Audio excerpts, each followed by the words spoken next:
सुना है नई शिक्षा नीति लागू होने वाली है। यह हम सबको पूर्ण रूप से भ्रमित करने वाली है। प्राथमिक से उच्च शिक्षा तक स्तर इसके 4 हैं। यह बच्चों के विकास में सहायक नहीं, ऐसा मेरा विचार है।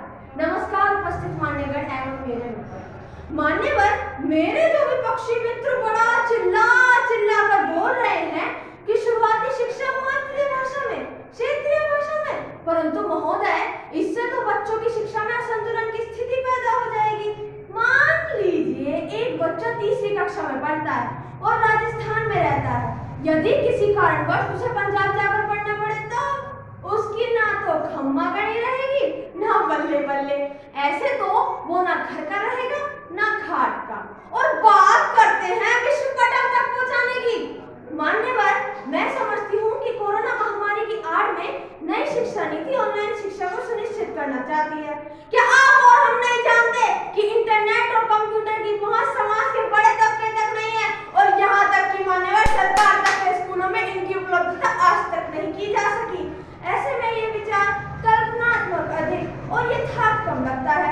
और अगर ऐसा संभव हो भी जाए तो सब जानते हैं मान्यवर कि बच्चा ऑनलाइन शिक्षा सीखे या ना सीखे, ऑनलाइन शिक्षा की आड़ में रील्स बनाना अवश्य सीख लेंगे। यही तो हुआ है कोरोना काल में।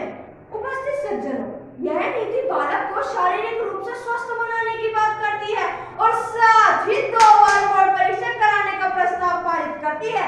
क्या बच्चा इतने मानसिक तनाव में स्वस्थ रह पाएगा?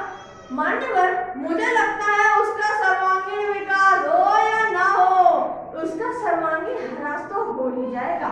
यह नीति यह प्रावधान भी लाई है कि बच्चा अपनी पसंद के विषय चुन सकता है, कला, विज्ञान, वाणिज्य सब एक साथ। परंतु महोदय, यदि बच्चा कई नावों में सवार होने की कोशिश करेगा तो परिणाम स्वरूप एक दिन डूब ही जाएगा। चलिए अब बात करते हैं उच्च शिक्षा की।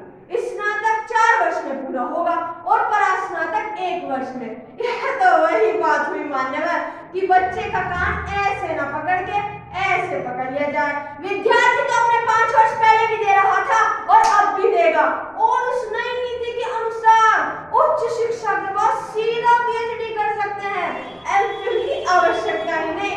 यह तो वही बात हुई मान्यवर कि वर्णमाला सीखो मत, सीधा अध्याय पर आ जाओ। महोदय, मैं समझती हूँ कि कोरोना महामारी की आड़ में इस शिक्षा नीति को बनाने में थोड़ी जल्दबाजी दिखाई गई है। थोड़ा और समय ले लेते, थोड़ा और धैर्य रख लेते तो और अच्छी हो सकती थी।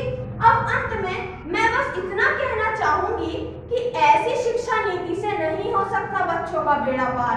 ऐसी शिक्षा नीति से नहीं हो सकता बच्चों का बेड़ा पार। बहुत सी कमियां हैं इसमें जिनमें होना चाहिए सुधार। धन्यवाद।